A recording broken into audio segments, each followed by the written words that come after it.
হ্যাঁ, ঠিক আছে। আসসালামু আলাইকুম and good evening to everybody. আশা করছি আপনারা ভালো আছেন, আলহামদুলিল্লাহ। আমাদের আজকে 11 নাম্বার ডিসকাশন শুরু হতে যাচ্ছে। তার মানে আমাদের আর খুব বেশি বাকি নাই কোর্স শেষ হতে। 12, 13, 14, 15 তো 15 তো প্রবলেম সলভ, 12, 13, 14 আমাদের ডিসকাশনের বাকি থাকবে। তো আজকে 11 নাম্বার ইনশাআল্লাহ আমরা শেষ করব। এরপরে 12, 13 হয়তো সামনের মাসে বা বাকিটুকু হয়তো সামনের মাসে শেষ করা যেতে পারে, দেখা যাক। আর আমি কালকে হয়তো মার্চ ফরওয়ার্ডে যাওয়ার প্ল্যান আছে। সেখানে কিভাবে আপনাদের নোটগুলো আপলোড করা যায়, সব কিভাবে ভালো হয় তাদের সাথে আলাপ করে যেটা ভালো হয় আমি করার চেষ্টা করব ইনশাআল্লাহ। ইরানের নিউক্লিয়ার পরিকল্পনা, এটা আজকে আমাদের আলোচ্য বিষয়। যে ইরানের নিউক্লিয়ার পরিকল্পনা এবং যুক্তরাষ্ট্রের অবস্থান বা অন্যান্য দেশগুলোর অবস্থান, অথবা কি করে আমরা এটাকে সমাধান করতে পারি, সেটা আমাদের দেখার বিষয়। মধ্যপ্রাচ্যে এমনিতেই তো আগুন আটকে আছে, আগুন জ্বলছে। সেই জিনিসটা যেন আর না বাড়ে, ইরানকে সামনে নিয়ে আরো আগে যেন না বাড়ে, সেটাই আমাদের দেখার বিষয় আছে। সো প্রথম আমরা দেখি যে ইরানের নিউক্লিয়ার পরিকল্পনা বলতে আমরা কি বুঝি বা কি জিনিস। এটা হলো JCPOA। এটা পরিকল্পনাই joint comprehensive plan of action, যেটাতে মূল কথা হলো যে তেহরানকে পারমাণবিক অস্ত্র বানাতে দেওয়া যাবে না, সেখান থেকে দূরে রাখতে হবে। এই জন্য বিশ্বের ক্ষমতাশালী দেশগুলো, উন্নত দেশগুলো তারা নিজেরা বসে একটা প্ল্যান তৈরি করেছিল। ওবামার সময় সেই প্ল্যানটা চূড়ান্ত করা হয়। এটা প্রায় 20 মাসের আলোচনা শেষে ইরান এবং জাতিসংঘ নিরাপত্তা পরিষদের যে 5টা ভেটো প্রদানকারী দেশ, যাদেরকে আমরা পঞ্চশক্তি বলি, তারা প্লাস জার্মানি এবং ইইউ, তার মানে একদিকে ইরান আর একদিকে হলো P5 plus Germany plus EU. এই ইইউটাকে বাদ দিয়ে খবরের কাগজগুলোতে P5+1 হিসাবে লেখা হয়ে থাকে। বাট ইউরোপিয়ান ইউনিয়ন একটা আলাদা সত্তা। জার্মানি থাকলে ইউরোপিয়ান ইউনিয়ন থাকবে না, বা তাকে আলাদা সত্তা হিসাবে দেখা যাবে না, বা ফ্রান্স থাকলে আলাদা সত্তা হিসাবে দেখা যাবে না, এটা ঠিক নয়। বাট এনিওয়ে এটা প্রচলিত একটা কথা হয়ে গেছে যে P5+1, সেখানে P5 এর সাথে জার্মানিকে মিন করা হয়ে থাকে। এই চুক্তিটা 20 মাসের নেগোসিয়েশনের পরে 2015 সালের 14 জুলাই তারিখে চূড়ান্ত করা হয়। তার মানে প্রথমে এটা ড্রাফটটা চূড়ান্ত করা হলো। ড্রাফট চূড়ান্ত করার পর সংশ্লিষ্ট পার্টিগুলোর কাছে দিয়ে এটা 18 অক্টোবর তারিখে সবাই এটাকে অ্যাকসেপ্ট করে বা গৃহীত হয়, এবং 16 জানুয়ারি 2016 থেকে এটা বাস্তবায়িত হয়েছে। কথা ছিল যে 2023 অক্টোবর মাসে 2 বছরের ট্রানজিশন টাইম দিয়ে সেটাকে শেষ করার চেষ্টা করা হবে। তার মানে 2023 সালের অক্টোবর মাসে 2 বছরের ট্রানজিশন পিরিয়ডে ঢুকবে, এবং 2015 সালের অক্টোবর মাসে এটা এই 2 বছর ট্রানজিশন কমপ্লিট হয়ে শেষ হবে। এটা নিরাপত্তা পরিষদের 2231 নাম্বার রেজলিউশন অনুযায়ী এই পরিকল্পনাটা বাস্তবায়ন করা হচ্ছিল। পরিকল্পনাতে কোনো সিগনেচার কোনো পার্টিরই নাই, এটা একটা প্ল্যান জাস্ট। কোনো অফিসিয়াল এগ্রিমেন্ট কি না সেটা নিয়ে বিভিন্ন পর্যায়ের বিতর্ক আছে। যেহেতু এটা সাইন্ড না, সেই হিসাবে এটার বাধ্যবাধকতা, কেউ যদি প্রশ্ন তোলে যে এটা যদি কেউ না মানে সেখানে তাকে বাধ্য করার সুযোগ নাই, এই কথাটা কতটা সত্য সেটাও আমরা বিচার বিশ্লেষণে দেখতে পারবো। তার চেয়ে বড় হলো যে এখানে আপনার যেহেতু এটা ইউএন সিকিউরিটি কাউন্সিলের রেজলিউশন করে এটাকে বাস্তবায়ন করা হচ্ছে, সেই হিসাবে এটার আইনগত ভিত্তি আছে, যদিও এটা সিগনেচার করে নাই কোনো পার্টি, এটা একটা। একই সাথে ইউরোপিয়ান পার্লামেন্ট এটাকে অনুমোদন দিয়েছে, সুতরাং সেটাও একটা আন্তর্জাতিক আইনের পরিকাঠামোর ভিতরে চলে আসছে। এই হিসাবে এটা একটা ট্রিটি আমরা বলতে পারি, মাল্টিপার্টি ট্রিটি। এটা এর ভিতরে মূল যে বিষয়গুলো ছিল সেখানে বলা হয়েছিল যে ইরান তার যে ইউরেনিয়াম মজুদ আছে তার 98% কমিয়ে 300 কেজির নিচে রাখবে। তার মানে দুইটা, 98% অথবা 300 কেজির নিচে, যেটা কম হয়। দ্যাট মিনস যদি 98% কমানোর পরে 300 কেজির বেশি থাকে, তাহলে সেটাও কমিয়ে ফেলতে হবে। মূল কথা হলো যে যদি 98% কমানোর পরে এটা 200 কেজি হয়, তাহলে তো 300 কেজির নিচে হয়ে গেল। তার মানে যে কোনো মূল্যে 300 কেজির নিচে রাখা হবে। এর কারণ হলো যে একটা পারমাণবিক বোমা তৈরি করার জন্য 300 কেজির উপরে ইউরেনিয়াম প্রয়োজন হয়। এই জন্য সে যাতে বেশি ইউরেনিয়াম জমা করে রাখতে না পারে, এই জন্যই 300 কেজির নিচে রাখা হয়েছে, পারমাণবিক বোমা যাতে সে বানাতে না পারে। আর একটা বলা হয়েছিল যে ইউরেনিয়াম উৎপাদন মাত্রা বা এনরিচমেন্ট 3.67% বেশি রাখতে দেয়া হবে না ইরানকে। এটা ইরানও প্রতিশ্রুতিবদ্ধ ছিল। এটার কারণ হলো যে সাধারণত সিভিল ওয়ার্ক যেগুলো থাকে, দ্যাট মিনস বেসামরিক ব্যবহার, যেটা যেমন মেডিকেল সায়েন্সে ব্যবহার হতে পারে, বিদ্যুৎ উৎপাদনে ব্যবহার, কৃষিতে ব্যবহার, যে আমাদের বিনা যেমন ব্যবহার করে। মেডিকেল সায়েন্সে তো যারা ডাক্তার যদি কেউ থেকে থাকেন তাহলে জানবেন যে এখন নিউক্লিয়ার বিশেষ করে বেশ কিছু পরীক্ষা আরো সূক্ষ্মভাবে মানব দেহের রোগ নির্ণয়ের জন্য করা হয়ে থাকে। একাডেমিক পারপাজে ব্যবহার করা হতে পারে, রিসার্চের কাজে ব্যবহার করা হতে পারে। সো এইগুলো ব্যবহারকে নিষেধ করা হয় নাই। তো আইএই এর এক্সপার্টদের হিসেব অনুযায়ী এই সিভিল ওয়ার্কে ইরানে 3.67%, 3.67% সমৃদ্ধ করলেই তাদের সিভিল ওয়ার্কের কাজগুলো, পারপাসগুলো সার্ভ করে যাবে। এই জন্য এর বেশি তাদেরকে করতে দেওয়া হবে না। সাধারণত পারমাণবিক বোমা তৈরিতে, বোমা বা অস্ত্র তৈরিতে 90%-এর উপরে ইউরেনিয়াম সমৃদ্ধ থাকা লাগে। আমরা জানি যে এই ইউরেনিয়াম বেশি পাওয়া যায় কিন্তু উজবেকিস্তানে বা এই অঞ্চলে, সেন্ট্রাল এশিয়ান রিপাবলিক বা ককেশাস অঞ্চলে বেশি পাওয়া যায়। এটা বিশাল পাথরের উপরে থাকে এবং এই পাথরগুলোকে আস্তে আস্তে রিফাইন করে করে কমিয়ে আনার চেষ্টা করা হয়। এই যে রিফাইন করা মানে হলো পাথর থেকে যে আকরিক গুলো আছে এগুলো আস্তে আস্তে আস্তে আস্তে ফেলে দেওয়ার চেষ্টা করা হয়। তো যত একটা পাথর পুরাটা ধরেন 100 কেজি, তার ভিতরে হয়তো 5 গ্রাম ইউরেনিয়াম আছে। তো 100 কেজি থেকে ইউরেনিয়াম টুকরাকে পাথরের অংশ আস্তে আস্তে আস্তে আস্তে এটাকে ফেলে দিতে থাকে। সুতরাং পার্সেন্টেজ অফ ইউরেনিয়াম ওই পাথর খণ্ডটাতে বাড়তে থাকে। আগে যদি 0.01% হতো, খানিক পাথর ফেলে দেওয়ার পরে 0.1% আসবে, আবার খানিক ফেলে দিলে এটা 1%-এ চলে আসবে। এরকম মানে ময়লা যদি আমরা বলি বা পাথরের অংশটা বলি, যে সেটা ফেলে দিয়ে এটাকে পরিশুদ্ধ করার চেষ্টা করা হবে, ওর ভিতরে ইউরেনিয়ামের পরিমাণ বৃদ্ধি করার, পার্সেন্টেজ বৃদ্ধি করার চেষ্টা করা হয়। এটাকেই আমরা বলি ইউরেনিয়াম এনরিচমেন্ট বা ইউরেনিয়াম সমৃদ্ধকরণ। এই প্ল্যানিং এর ভিতরে বলা ছিল যে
জাভেদ, আপনি থাকেন তো এদিকে।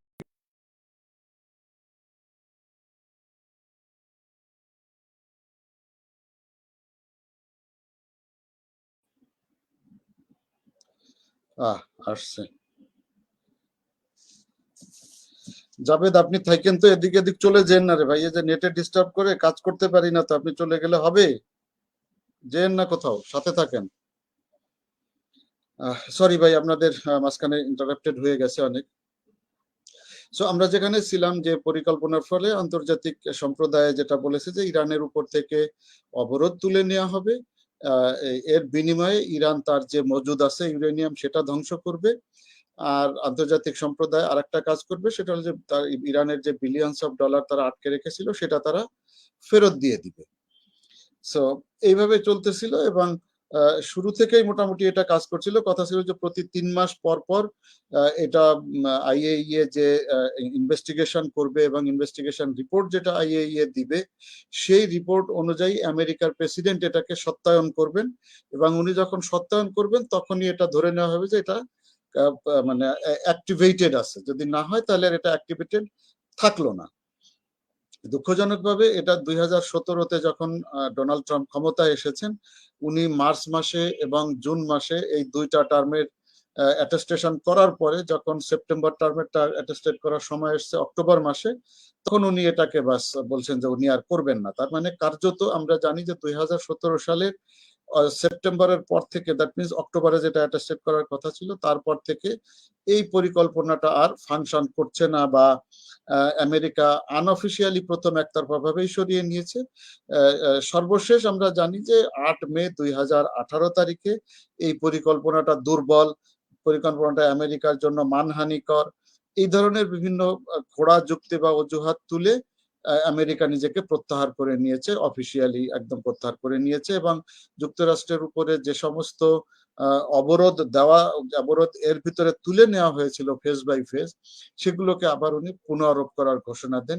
এবং ডোনাল্ড ট্রাম্পের সময় প্রায় 1000-এর উপরে অবরোধ ইরানের উপরে মানে ইমপ্লিমেন্ট করা করে দেওয়া হয়, বা আরোপ করে দেওয়া হয় 1000-এর উপরে। স্বাভাবিকভাবে এতে ইরানের মনে করছে যে তারা অর্থনৈতিকভাবে ইরান প্রচন্ডভাবে ক্ষতিগ্রস্ত হচ্ছে, বা অন্যান্য বিভিন্নভাবে ক্ষতিগ্রস্ত হচ্ছে। কিন্তু রিয়ালিটি হলো যে হ্যাঁ, ক্ষতিগ্রস্ত তো হয়ই, স্বাভাবিক, তার আন্তর্জাতিক ব্যবসা সহ বিভিন্ন কিছুতে ক্ষতি হয়েছে সত্য, কিন্তু ইরান এই জিনিসটাকে একদম তাদের জন্য নর্মাল হিসেবে নিয়ে নিয়েছে যে এই ডাল ভাত এটা হবেই, এ ধরনের আমেরিকা এ ধরনের স্যাংশন দিবে, সো ওইটাকে তারা আর পরোয়া করে না। সাথে সাথে রাশিয়া, চায়না, পাকিস্তান এই সমস্ত জায়গা থেকেও ইরান সহায়তা পেয়েছে। পরবর্তীতে সিরিয়া সহ তুরস্ক থেকেও সাহায্য পাচ্ছে, বিভিন্ন ধরনের মেন্টাল সাপোর্ট পেলেও পাচ্ছে।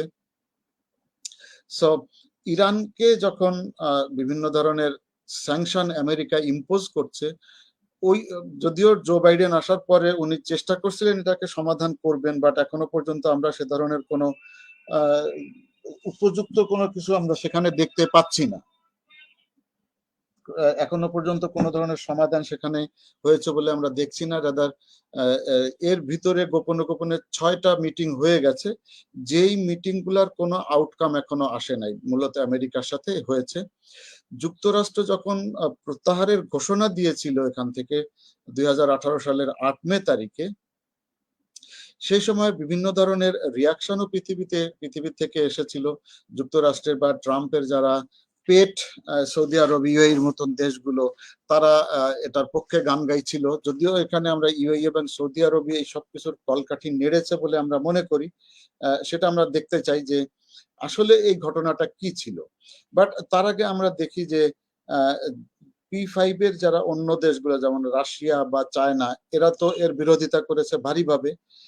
একই সাথে ফ্রান্স এবং জার্মানি, তারাও এটাকে ভালোভাবে নেয় নাই, এবং তারাও বলতে চেয়েছে যে এই জিনিসটা করাতে এটা আইনগতভাবে ডোনাল্ড ট্রাম্প ঠিক করছে না, বরং ইরানকে কোনো একটা ফোল্ডের ভিতরে রাখাটাই বুদ্ধিমানের কাজ।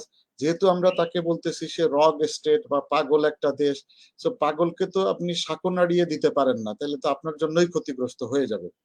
সো এটা বলার চেষ্টা করেছে। এবং ইউরোপিয়ান ইউনিয়ন ওই সময়ে 2018 মে মাসে তাদের একটা ব্লকিং স্ট্যাটিউট আছে, যেখানে ব্লকিং স্ট্যাটিউট হলো যে বেআইনি ভাবে যদি ইরান অথবা লিবিয়ার উপরে কেউ কোনো ধরনের স্যাংশন ইম্পোজ করে, তাহলে ইউরোপিয়ান ইউনিয়ন সেটা মানবে না, যদি বেআইনি ভাবে করা হয়, সেটার কথা বলা ছিল। এটা অগাস্ট মাসের 2018 সালের অগাস্ট মাসে এই যখন মে মাসে এটাকে ইম্পোজ করে দেওয়া হলো বা যুক্তরাষ্ট্র বেরিয়ে গেল, তখন ইউরোপিয়ান ইউনিয়ন তারা বললো যে আমরা এই আমেরিকার বেরিয়ে যাওয়াতে আমাদের কিছু আসে যায় না, আমরা ইরানের সাথে ব্যবসা বাণিজ্য যা ছিল, ব্যাংকিং সবকিছুই আমরা চালু রাখবো। যদিও শেষ পর্যন্ত আর তারা আমেরিকার চাপের কাছে, ইসরায়েলের চাপের কাছে নতি স্বীকার করতে বাধ্য হয়েছে এবং তারা আর পারে নাই সেটা টিকে থাকতে। যাই হোক, এটা একটা ব্যাকগ্রাউন্ড। সাথে সাথে এখানে আরো দু একটা বিষয় আছে, যেটা একটা হলো যে আর্টিকেল 26 এবং আর্টিকেল 36, এই দুইটা বিষয় এখানে খুব ইম্পর্টেন্ট। ওই জেসিপিও এর এই দুইটা আর্টিকেল 26 এবং 36। 26-এ বলা আছে যে সমস্ত সদস্য দেশ যারা, দ্যাট মিনস P5+ অন, এই চুক্তি সমানভাবে মেনে চলবে। তার মানে কেউ ব্যত্যয় ঘটাতে পারবে না, যেভাবে চুক্তিতে লেখা আছে পুরো চুক্তি সবাই এই P5+ অন মেনে চলবে যথাযথভাবে। 36 আর্টিকেলে বলা আছে যে কোনো একটা দেশ বা কেউ যদি এই চুক্তিটাকে যথাযথভাবে পরিপূর্ণভাবে মেনে না চলে, তাহলে ইরানের অধিকার থাকবে সেখানে যে ইরানও এখান থেকে কুইট করে সে তার পারমাণবিক উৎপাদনকে অব্যাহত রাখতে পারবে বা সে যেটা আগে করেছে সেটা করবে। দ্যাট মিনস যখনই আমেরিকা এখান থেকে বেরিয়ে গেছে, তার মানে আর্টিকেল 26-কে সে ভায়োলেট করছে আমেরিকা। ভায়োলেট করার কারণে আর্টিকেল 36 এখানে সরাসরি মানে কার্যকর হয়ে গেছে। দ্যাট মিনস এখন যদি কেউ বলে যে যুক্তরাষ্ট্রের বের হয়ে যাওয়ার কারণে ইরান বৈধতা পেয়েছে, যেহেতু 36 আর্টিকেলে বলা আছে ইরান এটা করতে পারবে, ইরান পারমাণবিক অস্ত্র তৈরির জন্য বৈধতা পেয়েছে, এই কথা বলার অন্তত অধিকার ইরানের বা সংশ্লিষ্ট দেশের এটা আছে আর্টিকেল 36 অনুযায়ী। সো এই যে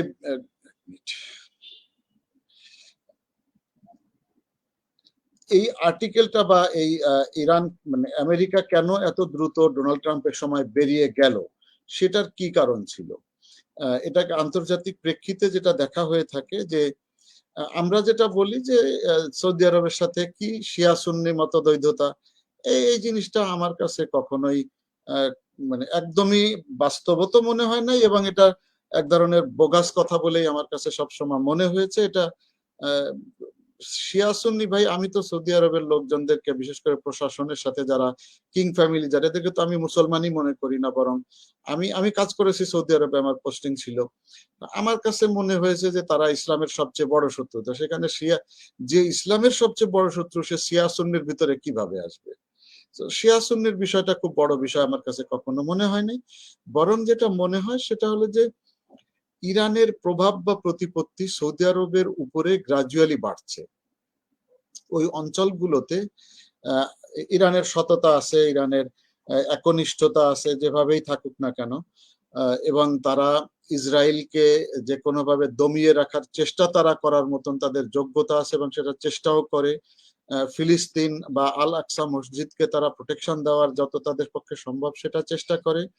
এই সবকিছু মিলে মুসলিম বিশ্বে আগে যেটা সৌদি আরব তাদের বড় একটা জায়গা বা মুসলিম বিশ্বের জন্য গুরু হিসেবে অনেকে মনে করতো, তাদের কথা মেনে চলতো, সেই প্রভাব বা সেই প্রতিপত্তিটা নষ্ট হয়ে গেছে এবং গ্রাজুয়ালি তারা কোণাঠাসা হয়ে যাচ্ছে। একদিকে যেমন মানে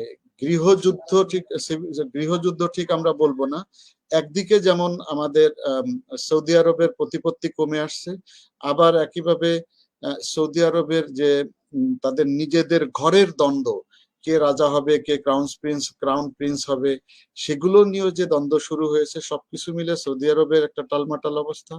তাদের যে ন্যাচারাল রিসোর্সেস ছিল বা আছে, সেটাও খুব দ্রুত কমে চলে যাচ্ছে, একদমই টিকে থাকছে না সেই সম্পদটা। সো তাদের এই যে নেতৃত্ব বা কর্তৃত্ব যেটা ছিল, এইটা হারানোর যে বিষয়টা, সেটা তাদেরকে পীড়া দিচ্ছে, তাদের সম্পদ নষ্ট হচ্ছে, এবং যেখানেই এই ইরানের সাথে সৌদি আরব বা ইউএই টক্কর দিতে চেষ্টা করছে, সেখানেই তারা কোনো না কোনো ভাবে ব্যর্থ হয়ে যাচ্ছে। আমরা ইয়েমেন দেখতে পারি, সিরিয়া দেখতে পারি, এই জায়গাগুলোতে তারা চেষ্টা করেছে। সৌদি আরব এখানে ভালো ফলাফল তো পাই নাই, বরং ইয়েমেনের মতো একটা না খাওয়া মানুষজন যাদের কিছুই নাই, এখান থেকে সৌদি সমর্থিত যে আলী আব্দুল্লাহ সালেহ, সৌদি সমর্থিত যে সরকার ছিল, তাকে অপমান করে বের করে দেওয়া হয়েছে। এবং এই হাউথি বা হুতি এদের সাথে এখনো পর্যন্ত সৌদি আরব কোথাও তাদেরকে যেটা বলা হয়েছে দমন করবে, সেটাও কিছুই করতে পারে নাই। সিরিয়াতেও তাদের ইচ্ছে ছিল একেবারে তারা হাফেজ আল আসাদ বা বাশার আল আসাদকে, হাফেজের ছেলে বাশার আল আসাদকে তারা এক মুহূর্তে উড়ায় দিবে, সেখানে একটা কুর্দি স্টেট তৈরি করবে। এর কোনোটাই সে করতে পারে নাই, বরং নিজেরই অবস্থা খারাপ হিসাবে আমরা দেখতে পাচ্ছি সেই জায়গাটাতে। সো সবকিছু মিলে সৌদি আরবের দুঃখের বোধের জায়গাটা হলো এখানে। এর ভিতরে আবার যে আপনার কোথায় টার্কিতে তারা যে একটা মানুষকে মেরেই ফেললো, খাশোগিকে মেরেই ফেললো, সেটা নিয়ে কয়েক বিলিয়ন ডলার ইয়েকে দিতে হয়েছে, তুরস্কের সাথে হাত পা ধরতে হয়েছে। অনেক মানে যেখানেই তারা ঢুকতে চাচ্ছে সেখানেই তারা অপমানিত বা ছোট হয়ে যাচ্ছে। আন্তর্জাতিক বিশ্বে তাদের সেই মুসলমানদের যে ইমেজটা ছিল সেটা আর নেই। ইভেন কি আমরা জানি যে ইসরায়েলকে সমর্থন দেওয়া, এটা অনেক আগে থেকে সৌদি আরবই সবসময় ইসরায়েলকে সমর্থন দিয়ে আসছে আগাগোড়াই। এখন না হয় সামনে মুখে আমরা কথা বলতেছি, দেখতেছি সামনাসামনি, কিন্তু এই সমর্থনটা তারা সবসময় দিয়ে এসেছে এবং মুসলমানদের প্রতি তারা সবসময় করে এসেছে। এখন সামনে চলে এসে বিষয়টা। সো এগুলো কারণে সৌদি আরবের অবস্থান মধ্যপ্রাচ্যে ধস নামাতে এবং ইরান সেই জায়গাটা দখল করাতে ইরানের বিরুদ্ধে তারা ক্ষেপে উঠেছে। সো আন্তর্জাতিক প্রেক্ষিত যদি আমরা বলি, সেটা আমরা এখানে দেখতে পাই যে এরকম অবস্থা তাদের হয়েছে এবং এই কারণেই তারা ইরানের উপরে ক্ষিপ্ত। সাথে সাথে ইসরায়েলকে প্রোটেকশন দেওয়ার বিষয়টা তো রয়েই গেছে, যে কোনো মূল্যে সৌদি আরব তাদের মা বাপ যারা আমেরিকা এবং ইসরায়েল তাকে প্রোটেকশন দিবেই, যত টাকা খরচ হোক বা না হোক। একদিকে যেমন ইসরায়েলকে প্রোটেকশন দেওয়া সৌদি আরব ইউএইর জন্য জরুরি, একই সাথে ইরানের অবস্থানটাকে যদি আরো একটু কমিয়ে এনে তাদের অবস্থানটাকে বাড়ানো যায়, সেই চেষ্টা করাটাও তাদের জন্য জরুরি ছিল। এই কারণে আমরা জানি, এই কারণে যেটা ঘটেছে যে ইরান বা ইসরায়েল যখনই যা কিছু বলেছে সৌদি আরব সেটার উপরেই একদম লাফ দিয়ে পড়েছে। যেমন দেখেন যে এই ঘটনার পিছনে যখন মে মাসের 8 তারিখে আমেরিকা ঘোষণা দিল 2018-তে, এই মে মাসের একদম প্রথম দিকে নেতানিয়াহু, তখন প্রাইম মিনিস্টার ছিলেন ইসরায়েলের বেঞ্জামিন নেতানিয়াহু, উনি একটা তথ্য দিলেন যে ইরান কখনো সত্য কথা বলে না, ইরান লাইট। ওনার তথ্যটা ছিল ইরান লাইট, তার মানে ইরান মিথ্যা কথা বলছে, ইরানকে বিশ্বাস করা যাবে না, সে যাই বলুক না কেন সে অস্ত্র বানাচ্ছে, সে আর আইএইএ সেটা বুঝতে পারতেছে না। তার মানে পরোক্ষভাবে উনি আন্তর্জাতিক সম্প্রদায় এবং আইএইএ কে দোষারোপ করলেন যে তারা ইরানকে সহায়তা করছে, পরোক্ষভাবে সেটা দিলেন। এবং এই তথ্য যেদিন উনি দিলেন, নেতানিয়াহু, আপনারা ওয়েবসাইটে ইউটিউবে গেলে এটা এখনো আপনারা পাবেন, ইরান লাইট এই থিওরি, উনি নিজেই একটা ভিডিও ডেমনস্ট্রেশন দিচ্ছিলেন, বেনিয়ামিন নেতানিয়াহু একটা নিজেই ভিডিও রিপ্রেজেন্টেশন দিচ্ছিলেন, সেখানে দেখাইলেন যে আমরা স্যাটেলাইটের মাধ্যমে জেনেছি যে এই জায়গাগুলোতে ইরান তাদের পারমাণবিক অস্ত্র বানাচ্ছে বা এই ইউরেনিয়াম সমৃদ্ধকরণ করছে, যেটা আইএইএ বুঝতেই পারছে না, ইত্যাদি ইত্যাদি সেখানে সে বলার চেষ্টা করেছে। সো এই কথা বলার এক সপ্তাহের মাথায় 8 তারিখে আমেরিকা ওখান থেকে বেরিয়ে চলে আসলো, ইরানের ওখান থেকে প্রত্যাহার, মানে জেসিপিওএ থেকে প্রত্যাহার করে নিয়ে আসলো। মজার বিষয়টা হলো, ওই সময় যিনি ফরেন মিনিস্টার ছিলেন মাইক পম্পেও, উনিও প্রথম দিকে এটা বলতে চেষ্টা করেছেন যে না, এখানে ইরানের কোনো ত্রুটি নাই, ইরান যথাযথভাবে যেভাবে মেনে চলার কথা বলা হয়েছে ইরান সেভাবে মেনে চলছে, এটা প্রথম দিকে উনি বলেছেন, আইএইএ এর সাথে সুর মিলিয়ে উনি বলেছেন। কিন্তু কয়েকদিনের ভিতরে উনি আবার চুপ হয়ে গেছেন। কেন চুপ হয়ে গেছেন? যেহেতু সেখানে অনেকগুলো কৌশল কাহিনী ছিল, আমরা সেটা দেখবো, এখনই আমরা জানবো যে সেই কৌশলগুলো কি ছিল। সো একটা হলো যে ওনার চাকরি রক্ষা করা, সেটা একটা বিষয়। অথবা কোনো হয়তো উনি কোনোভাবে কনভিন্স হয়েছিলেন, অথবা ডোনাল্ড ট্রাম্প তাকে প্রেসার দিয়েছেন, বিভিন্ন কারণে উনি সেখান থেকে সরিয়ে আসছেন বলে বা সেখান থেকে চুপ থেকেছেন বলে আমরা মনে করতে পারি। কারণ এর আগে রেক্স টিলারসন ছিলেন পররাষ্ট্রমন্ত্রী।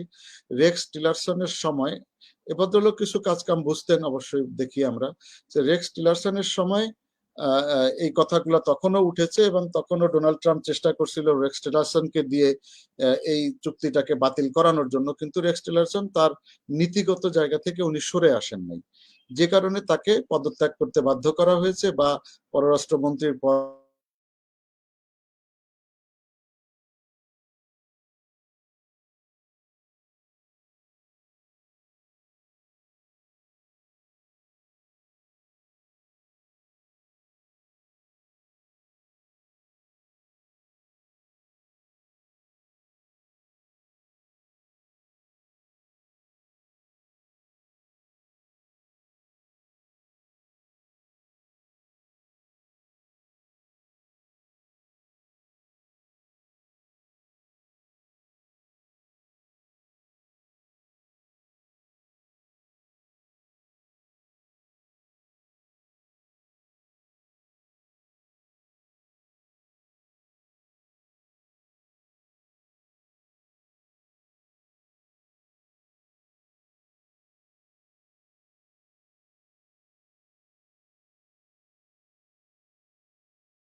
অর্থ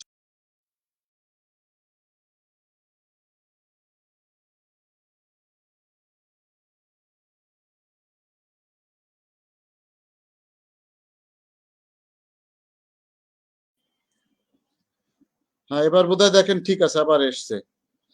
আহ, আচ্ছা ঠিক আছে, আমি আপনাদের প্রশ্নের জবাব পরে দিব। সো যাই হোক, ইউএই যেটা করে, সৌদি আরব এবং ইউএই যেটা করেছে, রেক্স টিলারসন যেহেতু এটার পক্ষে ছিল না, এই জন্য তাকে পয়সা দিয়ে এখান থেকে সরিয়ে দেওয়া হয়েছে। এটা লম্বা কাহিনী আছে, এটা নিউ ইয়র্ক টাইমস এর একটা প্রতিবেদন 2018 সালের মার্চ মাসে এটা এসেছিল, যে কিভাবে সৌদি আরব এবং ইউএই কিভাবে তাদের লবিস্ট নিয়োগ করেছে। সেখানে দুই ধরনের লবিস্ট ছিল, একটা হলো জর্জ নাদের নামে এক ভদ্রলোক ছিল, উনি আমিরাতের পক্ষে, আমিরাতের যিনি ক্রাউন প্রিন্স তার নামও মোহাম্মদ, সৌদি আরবের যিনি ওনার নামও মোহাম্মদ। এই George Nader Lebanese American business tycoon, সে ডোনাল্ড ট্রাম্পের যে অর্থ সংগ্রাহক ছিল, চাঁদাবাজ যদি আমরা বলি, ইলিয়ট ব্রয়ডিকে সে পয়সা দিয়েছে এবং কনভিন্স করেছে, এবং তার মাধ্যমে ডোনাল্ড ট্রাম্পকে কনভিন্স করেছে যে তার যে রেক্স টিলারসনকে ওখান থেকে সরিয়ে দিতে হবে, কারণ রেক্স টিলারসনকে যদি না সরানো যায়, যতদিন না সরাতে পারবে ততদিন পর্যন্ত এখানে কোনো কিছু করা সম্ভব হবে না। এটা একটা বিষয় ছিল। এর সাথে সাথে আরো আপনার ফাউন্ডেশন অফ ডিফেন্স ডেমোক্রেসি, যেটা খুব পাওয়ারফুল একটা লবিস্ট আমেরিকাতে, মার্ক ডুবোভিচ, খুব নামকরা একজন মানুষ, তাকেও ব্যবহার করেছিল ইউএই এবং সৌদি আরব। সো এদেরকে দিয়ে লবিস্টের মাধ্যমে হোয়াইট হাউসকে কনভিন্স করে রেক্স টিলারসনকে সরিয়ে তারপরে মাইক পম্পেওকে এনে তাদের যেটা স্বার্থসিদ্ধি আমেরিকার বিরুদ্ধে বা আমেরিকা থেকে মানে সরি ইরান চুক্তি থেকে বা জেসিপিও থেকে আমেরিকাকে উইথড্র করিয়েছে। সো এর পিছনের কাহিনী ছিল এইটা। এখন স্বাভাবিকভাবে ইরানের তো এসব নিয়ে অনেক ক্ষতিও হয়েছে। সর্বশেষ এ সমস্ত কারণে যেটা বলেছে ইরান, বিভিন্ন সময় প্রতিবাদ তো জানিয়েছেই। ইরান ওই সময় তখন বলেছিল যে ঠিক আছে, যেহেতু আমেরিকা বেরিয়ে গেছে, সুতরাং আমরা এখন ফিরি, আমরা এখন 36 নম্বর আর্টিকেল অনুযায়ী মানে ইউরেনিয়াম সমৃদ্ধকরণ করতে পারি, এবং বলছিল যে 2025 সালের মধ্যে আমরা ব্যাপক ভিত্তিক ইউরেনিয়াম উৎপাদনে সক্ষম, এটা ইরান তখন ঘোষণাই দিয়ে দিয়েছিল। সো এরপর থেকে গ্রাজুয়ালি ইরান আসলে উৎপাদন বাড়িয়েই চলেছে। এখন ওটার পরিমাণ 3.67 থেকে অনেক উপরে চলে গেছে।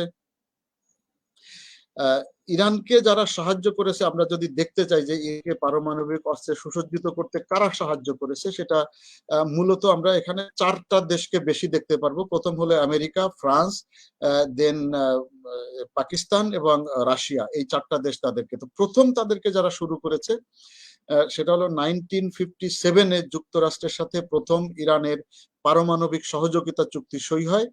এই চুক্তি সইয়ের পরে 1967 সালে 10 বছর পরে এতদিনে প্রিপারেশন নেওয়া হয়েছে, 10 বছরের ভিতরে তারা 93%, 93% ইউরেনিয়াম সমৃদ্ধকরণ করে দিয়েছে ইরানকে আমেরিকা। সেটা আপনারা জানেন যে এটা শাহ পরিবার তখন ক্ষমতায় ছিল, আমেরিকার পেট সেই সময় না। এবং সাথে সাথে 5 মেগাওয়াটের একটা পারমাণবিক চুল্লিও আমেরিকা সরবরাহ করে তাদেরকে শুরু করলো পারমাণবিক অস্ত্রের সমৃদ্ধকরণ। আমেরিকার এখানে 2টা স্বার্থ ছিল সেই সময়টাতে। একটা তো হলো ইরানের তেল গ্যাস নেওয়া, পয়সা নেওয়া, সেটার ধান্দা তো ছিলই। সাথে সাথে ইরান এমন স্ট্র্যাটেজিক্যালি ইম্পর্টেন্ট একটা জায়গায় রয়ে গেছে যে তার একদিকে মধ্যপ্রাচ্যের সব দেশগুলো, একদিকে এশিয়া মাইনর, অন্যদিকে দক্ষিণ এশিয়ার দেশগুলো, আবার উত্তর দিকে যদি আপনি যান সোভিয়েত ইউনিয়ন,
আসতেছে আর যাচ্ছে আসলে ভাই, সরি কি করতাম বলেন, নেটের যে বিরক্ত করা শুরু করেছে আজকে। সো এনিওয়ে, আমেরিকা তাদেরকে 93%, 93% ইউরেনিয়াম সমৃদ্ধকরণ করেছে এবং চুল্লি দিয়ে দিয়েছে।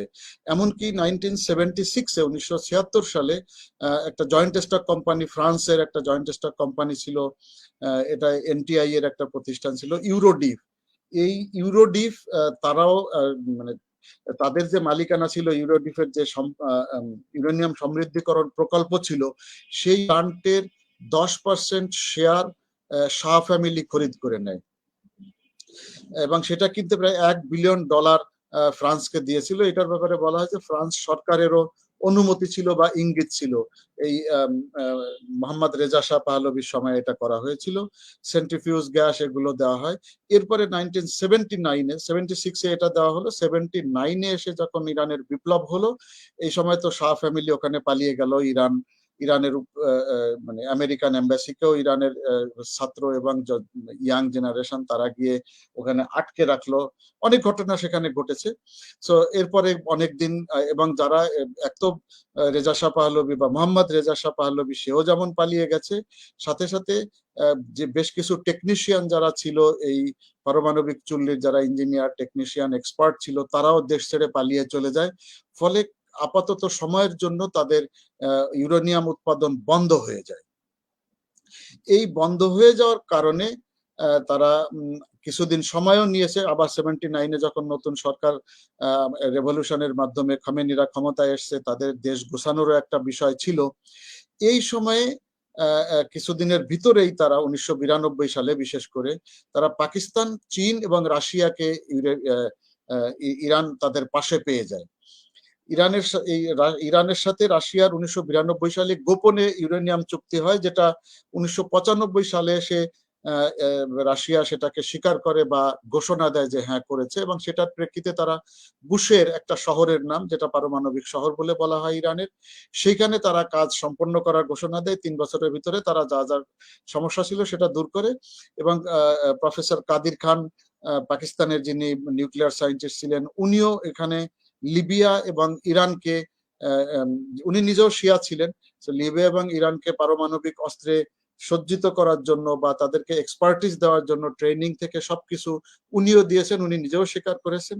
চীন তো ব্যবসার জন্য যা যা করা দরকার সে সারা জায়গা সেটা করেই থাকে।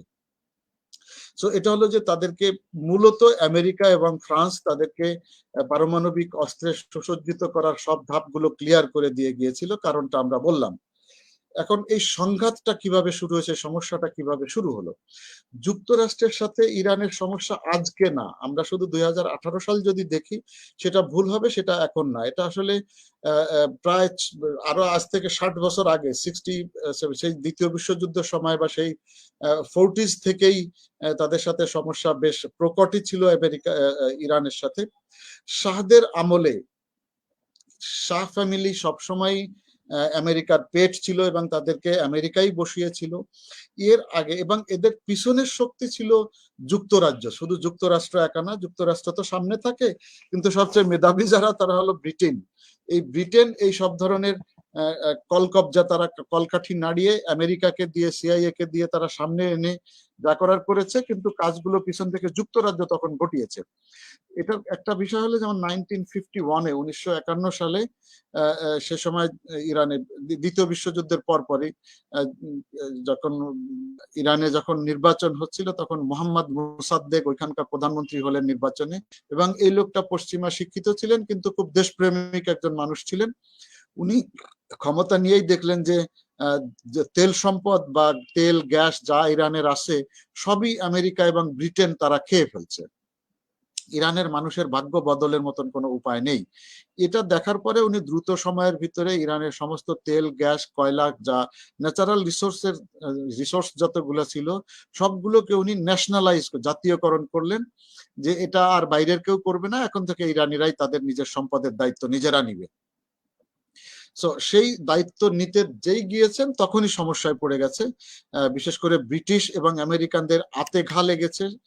বিশাল অঙ্কের সম্পদ, বিলিয়ন্স অফ ডলারের সম্পদ থেকে তারা তাদের অবস্থানটাকে কমিয়ে ফেলতেছে দেখে তখন MI6 এবং CIA যৌথভাবে একটা ষড়যন্ত্র করে, এটার নাম ছিল অপারেশন পিটিয়া জাক্স। MI6 আপনারা জানেন যে মিলিটারি ইন্টেলিজেন্স 6, আপনার প্রিলিমিনারিতে পড়ে এসেছেন, গোয়েন্দা সংস্থা। এটা স্কটল্যান্ড ইয়ার্ডের আন্তর্জাতিক গোয়েন্দা সংস্থা, CIA এর ইকুইভ্যালেন্ট একটা জায়গা। তারাও খুব বেশি দুর্ধর্ষ, প্রয়োজনে যে কোনো মানুষকে যে কোনো মুহূর্তে তারা মেরে দিতে পিছপা হয় না, তাদের স্বার্থের খাতিরে যে কোনো কিছুই তারা করতে পারে। CIA এর নাম মানুষ বেশি জানে, MI6 এর নাম মানুষ কিছুটা কম জানে, কিন্তু কম জানলেও তারা দুর্ধর্ষ অনেক, যেহেতু বুদ্ধিমান এই জন্য চুপে চাপে কাজ করে। সো এই 1951 থেকে নিয়ে 2 বছরের মাথায় 1953-তে সেখানে এক সেনা অভ্যুত্থান ঘটিয়ে দেয় এই MI6 এবং CIA মিলে। সেনা অভ্যুত্থানের মাধ্যমে তারা মোহাম্মদ মোসাদ্দেককে সেখান থেকে উৎখাত করে দেয়, এবং তাদের যে একজন গোলাম দরকার ছিল মোহাম্মদ রেজা শাহ পাহলভি, রেজা শাহ পাহলভি কিন্তু না, ইনি হলো রেজা শাহ পাহলভির ছেলে, মোহাম্মদ রেজা শাহ পাহলভি, তার নাম হলো মোহাম্মদ। সো রেজা মোহাম্মদ পাহলভি যদি আমরা বলি বা মোহাম্মদ শাহ পাহলভি বলি তাহলে আরো ক্লিয়ার হবে, রেজা শব্দ আসবে না, বাট তাদের নামে তারা এভাবে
সরি ভাই, আসলে আজকে নেট আমি নিজেই প্রচন্ড বিরক্ত হচ্ছি, এত বেশি ইন্টারাপ্ট করছে যেটা আর বাস কি করব বলেন, এটা তো আমার হাতে নাই। তো যাই হোক, রেজা শাহ পাহলভি সবকিছু আমেরিকানদেরকে দিয়ে দেয়। এর ফলে একসময় ইরানিদের যে স্বভাবগতভাবেই তারা জনরোষ, সাধারণ মানুষ ক্ষিপ্ত হয়ে যায় ইরানের বিরুদ্ধে, দ্যাট মিনস রেজা শাহ পাহলভির মানে মোহাম্মদ রেজা শাহ পাহলভির বিরুদ্ধে। এটার আরো কারণ ছিল, এক তো কোনো সম্পদ সাধারণ মানুষ পাচ্ছিল না, ভাগ পাচ্ছিল না, দ্বিতীয়ত সাবাক নামে এক গোপন পুলিশ আমেরিকান সিআই এর বুদ্ধিতে এই গোপন পুলিশ বাহিনী মোহাম্মদ রেজা শাহ পাহলভি তৈরি করে এবং প্রচুর অস্ত্র আমেরিকার কাছ থেকে কিনতে থাকে। সো রাজকোষের যে 10% ছিল সেটাও প্রায় 80%-এর উপরে তো এমনি নিয়ে যাচ্ছিল আমেরিকা। বাকি যেটা ছিল সেটা এই সাবাক গঠন, সেটা এই অস্ত্র কিনা, এই বিভিন্ন ভাবে পুরো পয়সাটা আমেরিকা নিয়ে যেত। 2-4 পয়সা যেটা থাকতো সেটা এই শাহ ফ্যামিলির হাতেই বা তার যারা ঘনিষ্ঠ আত্মীয় স্বজন ছিল তাদের, তারাই শুধু খরচ করতো। সাধারণ মানুষের জীবনযাপন খুবই কষ্টকর হয়ে উঠেছে এই সময়। সো আলটিমেটলি এইটার ফলেই, এই সবকিছু মিলেই 1979-এ এই আন্দোলনটা হয়ে যায়, ইসলামিক রেভলিউশন। রেজা শাহ পাহলভি দেশ ছেড়ে ভেগে যান। উনি মিশরে চলে গিয়ে মিশরে থেকে মিশরের কায়রোতে নির্বাসিত জীবন যাপন করেছেন এবং ওখানেই ওনার জীবন অবসান হয়েছে। মাঝখানে উনি ক্ষমতা হারানোর পরে কিছুদিনের জন্য উনি আমেরিকায় গিয়েছিলেন। সে সময় প্রেসিডেন্ট ছিলেন জিমি কার্টার। জিমি কার্টারের সঙ্গে খুব সুসম্পর্ক থাকার কারণে ওনাকে চিকিৎসার নামে আমেরিকায় নিয়ে যাওয়া হয়েছিল এবং ইরান সেটাকে, এই জিনিসটাকে ইরানের লোকজন ভালোভাবে নেয় নাই এবং আমেরিকা তাকে জায়গা দিয়েছে এই কথা শুনে ইরানের ছাত্ররা হঠাৎ করে 79-এর নভেম্বরের 4 তারিখে আমেরিকান দূতাবাসে হুড়মুড় করে অসংখ্য ছাত্র ঢুকে পড়ে এবং আমেরিকান দূতাবাসের প্রায় 60 জন, মোর দ্যান 60 জনের মতো কর্মী, ডিপ্লোম্যাট, এদেরকে একদম সোজা আটকে ফেলে, জিম্মি করে ফেলে এবং এই জিম্মি দীর্ঘ প্রায় 444 দিন পর্যন্ত এই জিম্মি অবস্থা ছিল। সেখান থেকেও জিমি কার্টার যখন চেষ্টা করেছিলেন এদেরকে, এই আমেরিকান সোলজার মানে আমেরিকান ডিপ্লোম্যাটদেরকে উদ্ধার করার জন্য, উনি একটা গোপন অপারেশনও চালিয়েছিলেন সেখানে, অপারেশন ইগল ক্ল নামে। সেই সেই অপারেশনটাও ব্যর্থ হয়ে যায়। তো সবকিছু মিলে এই এই দ্বিতীয় ডোনাল্ড ট্রাম্পের মতো ওনার অবস্থা হয়ে যায় জিমি কার্টারের। জিমি কার্টার দ্বিতীয়বার আর ক্ষমতায় আসতে পারেন নাই। এরপরে নির্বাচনে রিপাবলিকান প্রার্থী ডোনাল্ড ট্রাম্প ক্ষমতায় আসেন। ডোনাল্ড ট্রাম্প এসেই ঘোষণা দিলেন যে আমি ইরানের সাথে বৈরিতার সম্পর্ক চাই না, আমি সম্পর্ক ভালো করব। ক্ষমতায় আসা বিরোধী, তার মানে ইরানের সাথে সে সম্পর্ক উন্নয়ন করতে চায়। 1981-এ যখন উনি ক্ষমতা নিলেন, 80 সালের নির্বাচনে ক্ষমতায় আসলেন, 81 সালের জানুয়ারি 20 তারিখে উনি শপথ গ্রহণ করলেন এবং 21 তারিখের প্রথম দিনেই, প্রথম বক্তৃতাতেই উনি এটা বলে দিলেন যে আমরা আর ইরানের সাথে আর সম্পর্ক খারাপ করব না, ভালো করব। এর ফলাফল হিসাবে বলা হয় যে এর ভিতরেও ইরানের আয়াতুল্লাহ যিনি খামেনি ছিলেন, খামেনি হলো ধর্মীয় প্রধানের পদের নাম, খামেনির সাথেও রোনাল্ড রিগানের কথা হয়। সো কথা হওয়ার পরেই একদিন পরেই এই 444 দিন হলো মোট আটকে রাখা বা জিম্মি হিসাবে রেখে দেওয়া। তখনও পর্যন্ত 52 জন জিম্মি ছিল, 8 জনকে বিভিন্ন সময় তারা ছেড়ে দিয়েছিল বিভিন্ন কারণে।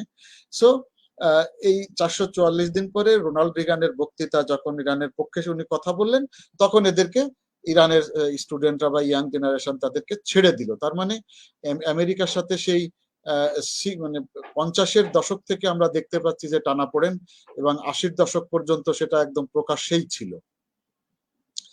এখন আমরা যদি ইউরেনিয়ামের বিষয়গুলো দেখি, সর্বশেষ অবস্থানটা যদি আমরা দেখি তাহলে দেখব যে আমরা অলরেডি বলেছিলাম যে এ পর্যন্ত প্রায় 6 বার বিভিন্ন রকমের মিটিং হয়েছে ইরানের সাথে, তারা করতে চেষ্টা করেছে পশ্চিমা বিশ্ব বা P5+1 এর লোক। P5+1 এর ভিতরে অবশ্য ইরান এবং চায়না এবং সোভিয়েত ইউনিয়নের তাদের চিন্তা ভাবনা ভিন্ন। তো যাই হোক, এর ভিতরে এই 2021 সালের জানুয়ারিতেই ইরান বলে কয়েই তারা ঘোষণা দিয়েছে যে তারা 20%-এর উপরে তাদের ইউরেনিয়াম সমৃদ্ধ করে ফেলেছে এবং এটা তারা মানে অব্যাহত রাখছে। যেখানে তারা 3.67 ছিল সেখান থেকে 20% করে ফেলেছে এবং আসতে যাচ্ছে এবং তারা দ্রুতই 90%-এ পৌঁছে যাবে, এটা তারা সবাই মনে করছে। এটার ব্যাপারে তো আপনারা দেখে থাকবেন যে ইসরায়েল বলেছেও যে খুব বেশি দিন আর লাগবে না, তারা আর অল্প দিনের ভিতরেই পারমাণবিক অস্ত্রের মালিক হয়ে যাবে। আর ইরান আমেরিকা বলতে চাইছে যে তারা জেসিপিও এর যে শর্তগুলো ছিল ইরান সেগুলো মেনে আসুক প্রথমে, আমরা তাহলে আমাদের যা করণীয় আমরা সেটা করব, বা আমরা ইরানকে স্যাংশন থেকে উঠিয়ে নিয়ে আসবো। আর ইরানের বক্তব্য হলো যে তোমরা বের হয়ে গেছো, সুতরাং তোমরা আগে এই জেসিপিও মানতে হবে, তোমাদের মানলে আমরাও মানবো, তোমরা না মানলে আমরা মানবো না। এখানে বিভিন্ন বেশ কড়া কড়া কিছু কথাও বলা হয়েছে। এর ভিতরে জেনারেল কাসেম সোলাইমানিকে যখন 2020 সালের 3 জানুয়ারি বাগদাদে ডেকে নিয়ে যাকে যখন টার্গেট করে খুন করা বিমান হামলায় মেরে ফেলা হলো, সেটার সেই কাসেম সোলাইমানি হত্যার ঘোষণাও ইরান দিয়েছে, সেখানেও অনেক কথাবার্তা আছে। সো ইরানের বক্তব্য পরিষ্কার যে তারা কোনো কথাই শুনবে না যতক্ষণ পর্যন্ত যে চুক্তি ছিল সেই চুক্তিতে ফিরে না আসে। আমেরিকা ফিরে আসুক, আমরাও ফিরে আসছি। আর আমেরিকার ইচ্ছে হলো যে এই চুক্তি যেটা জেসিপিও করা হয়েছিল তারা এটার ভিতরে যেতে চাইছে না। তারা বলছে এইটার সাথে আরো ইসরায়েলের সিকিউরিটি কিভাবে বাড়ানো যায়, মধ্যপ্রাচ্যে কিভাবে ইরানের যে প্রতিপত্তি বেড়ে উঠেছে সেটাকে কমানো যায়, এবং সৌদি আরবকে আগের জায়গায় কিভাবে আনা যায়, এই বিষয়গুলোকে তারা আবারও ওর ভিতরে অন্তর্ভুক্ত করতে চাইছে, যে জিনিসটা স্বাভাবিকভাবেই ইরান কোনো অবস্থাতে মানতে রাজি হচ্ছে না। ইরানের কথা যেখানে ছিল সেখানে আসো। সো এই এই এই বিষয়গুলো নিয়ে আমরা সর্বশেষ 7 সেপ্টেম্বরও আমরা দেখলাম যে আইএই এর একটা প্রতিবেদন সেখানে দিয়েছে তারা সেপ্টেম্বর মাসে। আইএই এর প্রতি 3 মাস পর পর একটা প্রতিবেদন দিয়ে থাকে। সেখানে আইএই এর প্রতিনিধি দল ইরানে গিয়েছিল এবং ইরান তাদেরকে কোঅপারেট করে নাই। সেটাও তারা আইএইএ বলছে যে আমাদেরকে কোঅপারেট করছে না, বা বিভিন্ন পারমাণবিক চুল্লি ভিজিট করতে দেওয়ার যেটা আগে দিত তারা, ইরান সেখানে আমাদেরকে ভিজিটও করতে দিচ্ছে না। সুতরাং এটা ধরেই নেওয়া যায় যে ইরানের অস্ত্র সমৃদ্ধকরণ দ্রুত এগিয়ে চলছে এবং এটা পুরো বিশ্বের জন্য ভয়ঙ্কর বা বিপজ্জনক। আর ইরানের কথা হলে তো যেহেতু চুক্তি নাই, জেসিপিও যেহেতু বলবৎ নাই, সুতরাং আমরা কেন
হ্যাঁ, এখন ভিডিও আসছে।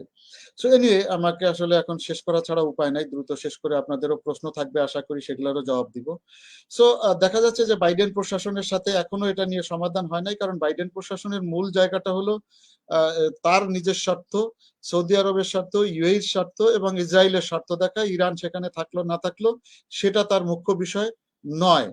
তো সেই জায়গাগুলোতে আমরা দেখছি যে, এবং সর্বশেষ অবস্থানে আমরা দেখছি যে দুজন বেশ শক্ত কথাবার্তা একজন আরেকজনের ব্যাপারে বলছে।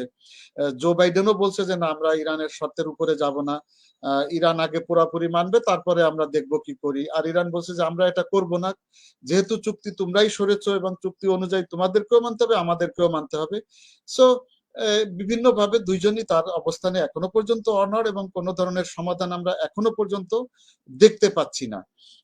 মানে এর ভিতরে আমরা বলছি যে অস্ট্রেলিয়ার ভিয়েনাতে 6 দফা মিটিং হয়ে গেছে মে মাস পর্যন্ত, এবং কোনো ফলাফল সেখানে আসে নাই। সো এই ইগো এবং সমস্যা যেগুলো, এগুলা যদি থাকে তাহলে এটা সমস্যার সমাধানও হবে না। একটা জিনিস আমরা বলতে পারি যে ইরান এবং আমেরিকা যুদ্ধ হওয়ার সম্ভাবনা আপাতত আমাদের দৃষ্টিতে কম। আমেরিকা যাই বলুক না কেন, তারা স্যাংশনের ভিতরেই সীমাবদ্ধ থাকবে, সরাসরি ইরানকে অ্যাটাক করবে না। তার অনেকগুলো কারণ আছে। একটা হলো হরমুজ প্রণালী ইরানের উপর দিয়েই গেছে, ওই পাশে মধ্যপ্রাচ্য, এই পাশে হরমুজ প্রণালী, এই পাশে বন্দর আব্বাস ইরানের, এবং বাহরাইনের সাথে এই বন্দর আব্বাসের জায়গাটা খুব ন্যারো, একদম ছোট জায়গা, সেখানে ডিস্টেন্সও খুব কম, 20 কিলোমিটার 21 মাইলের মতো। তো সেখানে আমেরিকা যদি ইরান যদি আক্রান্ত হয়, তাহলে হরমুজ দিয়ে তেল প্রবাহ বন্ধ হয়ে যাবে, সারা পৃথিবী একটা বিপদে পড়ে যাবে। এটা একটা। তারপরে ইসরায়েলের কাছে ইরানের কাছে যে অস্ত্র আছে, ওয়ারহেড গুলো আছে, এই ওয়ারহেড গুলো মধ্যপ্রাচ্যের সব জায়গায় ব্যবহার করার মতন তাদের ক্যাপাবিলিটি আছে, এতটা রেঞ্জ তাদের আছে। সেখানে ইসরায়েলও থ্রেটের মুখে থাকবে, সাথে সাথে আমেরিকার যে এস্টাবলিশমেন্ট গুলো আছে, সৌদি আরবে আছে, কাতারে, কুয়েতে, বাহরাইনে, সব জায়গায় আছে। এই আমেরিকান এস্টাবলিশমেন্ট গুলাও মানে বিপদের সম্মুখীন হয়ে আছে এই ওয়ারহেডের, ইরানি ওয়ারহেডের রেঞ্জের ভিতরে আছে। সেটাও তাদের জন্য একটা বিপদের বিষয় বলে আমরা দেখতে পাই। দেন ইরানের মানুষজন স্বভাবতই খুব প্রতিরোধ করে অভ্যস্ত, তারা সবসময় সেটা করে আসছে। যেমন আফগান লোকজনও না খেয়ে থাকবে, কিন্তু কারো কাছে বশ্যতা স্বীকার করবে না, যেটা আমরা 79-এ দেখেছি, 88 পর্যন্ত, যখন 80 থেকে 88 সাল পর্যন্ত যখন সাতিল আরব নিয়ে যুদ্ধ হয়েছে, তখনও আমরা দেখেছি। সো এই ইরানের সংস্কৃতির প্রতিরোধে একটা বিষয়, সাথে সাথে ইরানের যে সামরিক সামর্থ্য আছে, অস্ত্রশস্ত্র আছে, এটা পৃথিবীর সবাই কম বেশি জানে যে তাদের কাছে আছে, সুতরাং তারা খুব সহজে ছেড়ে দিবে না। তারপরে আদর্শিক মৈত্রী যারা আছে ইরানের, তাদের সহায়তা তারা পাবে। একদিকে যেমন আঞ্চলিক দোসর হিসাবে যদি বলি, তাহলে কাতার, সিরিয়া, তুরস্ক, চীন, রাশিয়া, এদের কারো কারো নৈতিক সমর্থন যেমন ইরান পাবে, কারো কারো কাছ থেকে সে সরাসরি অস্ত্র বা এগুলা পাবে বলে আমরা বিশ্বাস করি বা মনে করতেই পারি। আবার একই সাথে যারা কিছু জঙ্গি গোষ্ঠী আছে, যেমন হুতি, ইয়েমেনে হুতি আছে, হিজবুল্লাহ আছে লেবাননে, তারপরে আসাইব আল হক, বদর, এই বাহিনীগুলা, এরা শিয়া মতাবলম্বী এবং খুব ডেঞ্জারাস ধরনের জঙ্গি গোষ্ঠী। এরা সরাসরি ইরানের সাথে এসে আমেরিকার বিরুদ্ধে, ইসরায়েলের বিরুদ্ধে, সৌদি আরবের বিরুদ্ধে যুদ্ধ করবে বলে মনে করার যথেষ্ট কারণ রয়েছে। আর সাধারণ লোকজন তো সাপোর্ট করবেই। আরেকটা হলো যে খামেনির প্রভাব ইরানের উপরে বেশ প্রতিপত্তিশালী, খামেনিরা ওখানে থাকেন। প্রেসিডেন্ট তো হলো একজন স্পিকার, সে শুধু খামেনিরা যে বা ওই যে মজলিসে শুরা, যেটা তারা যে সিদ্ধান্ত নিয়ে থাকে, সেই সিদ্ধান্তটা শুধু তারা প্রেসিডেন্ট শুধু বাস্তবায়ন করে থাকে, মূল সিদ্ধান্ত নিয়ে থাকে এই আহলে শুরা, এবং এই শুরার প্রধান হলেন খামেনি, এখন যিনি আছেন আলী খামেনি, উনি। এবং এই খামেনিকে ইরানের জনগণ তাকে দেবতা মনে করে বা ডিসেন্ডেন্ট অফ গড মনে করে, তার কথা মেনে নেওয়াকে ধর্মের অংশ হিসেবেই মনে করে। সো সেখানে যদি খামেনি ডাক দেয়, ইরানের প্রত্যেকটা লোকই সেখানে চলে আসবে বলে ভাবার যথেষ্ট কারণ রয়ে গেছে।